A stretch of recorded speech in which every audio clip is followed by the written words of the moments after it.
कौन सा ऐसा राजा था जो इंद्र को अपनी सवारी बना लिया? आश्चर्य वाली बात है। इंद्र को सवारी बनाने वाला राजा कौन सा हो सकता है? इसके बारे में हम चर्चा करेंगे।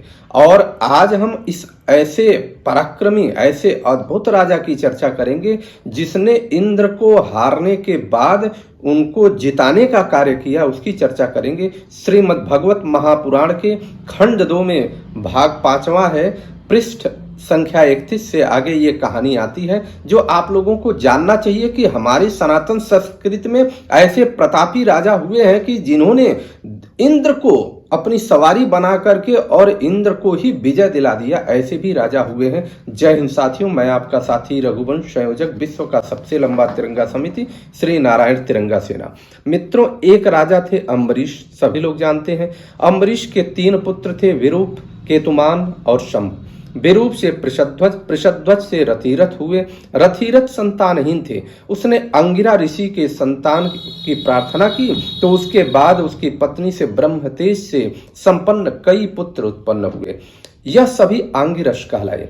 इन सब पुत्रों का क्षत्रिय और ब्राह्मण दोनों गोत्रों से उनका संबंध था। यहाँ पर यह भी स्पष्ट है कि हमारी संस्कृति में कभी भी ऐसा नहीं रहा है कि एक बॉर्डर लाइन खींच दी गई हो।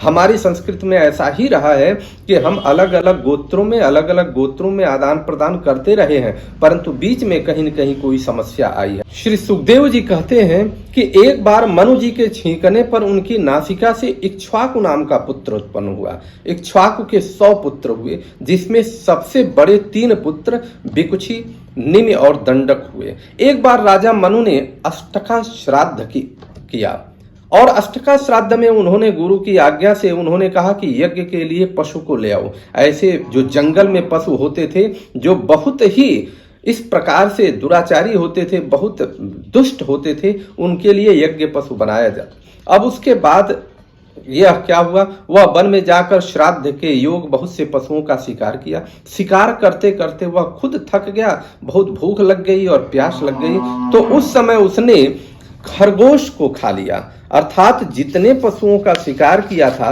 उसमें से एक खरगोश को खा लिया। जब गुरु जी को श्राद्ध के लिए पशु दिया गया तो गुरु ने कहा यह तो दूषित है, इसमें से कोई न कोई उसको जूठा किया हुआ है। इस पर क्रोधित होकर राजा ने अपने पुत्र को देश से निकाल दिया और गुरु वशिष्ठ से ज्ञान पर चर्चा करते हुए वह राजा ईश्वर की परम पद को प्राप्त हो गए। पिता का देहांत जब हो गया तो विकुक्षी अपनी राजधानी लौट आया और पृथ्वी का शासन करने लगा। वह संसार में शाशाद नाम से भी प्रसिद्ध हुआ। अब यहाँ पर कहानी बड़ी रोचक है, इसको आपको सुनना चाहिए। विकुक्षी के पुत्र का नाम पुरंजय था। उसी को इंद्रवाह भी कहते हैं और कुकस्थ भी कहते हैं। पुरंजय इंद्रवाह और कुकस्थ भी था। कैसे है, छोटी कहानी है, सुनिए और इसको सुनकर के लोगों तक पहुंचाने का प्रयास करिए। सतयुग के अंत में देवताओं का दैत्यों के साथ संग्राम हुआ, जिसमें देवता हार गए।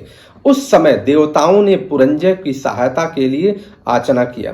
पहले के राजा इतने प्रतापी हुआ करते थे, देवता भी उनसे सहयोग की भावना रखते थे और देवताओं ने इनसे याचना किया कि आप मेरा सहयोग करें। पुरंजय ने कहा ठीक है, हम सहयोग करेंगे, परंतु उसमें एक शर्त क्या है कि इंद्र मेरा वाहन बनेंगे, उन पर बैठ करके मैं सहयोग करूंगा। पहले तो इंद्र तैयार न हुए, फिर श्री भगवान जी के कहने पर इंद्र तैयार हुए और इंद्र ने बैल का रूप धारण किया और बैल के रूप पर धारण किया और उस पर जब ये राजा पुरंजय बैठते हैं तो इसीलिए इनका नाम इंद्रवाह पड़ा।